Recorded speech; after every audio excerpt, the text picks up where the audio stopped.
My name is Julie, and for probably about 2 years I was very ill, very fatigued, had no energy, very overweight, and had an intense amount of pain in my pancreas area.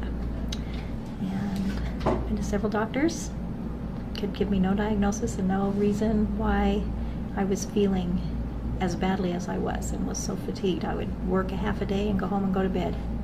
About October of last year, I had been to several doctors, had every test under the sun, no diagnosis, spent thousands of dollars, and no diagnosis and nothing. And one doctor, several doctors just shrugged their head and said, well, you know, you've got fatty liver disease, you need to lose weight.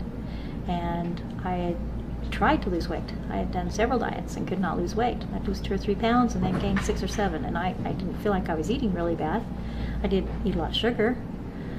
So I did start changing my diet, and I cut out all white carbohydrates, no sugars, no refined processed foods. And I started losing weight, and I had an increased amount of energy, but I still had a lot of pain. So I started doing paleo the 1st of April, and the pain subsided. The pain went away. My energy level is 300 times what it was. When I started changing my diet was the 1st of November. That's the day I started. And up until this point, 2 weeks ago, I had lost 50 pounds. And I don't know, how much is that, 6 months?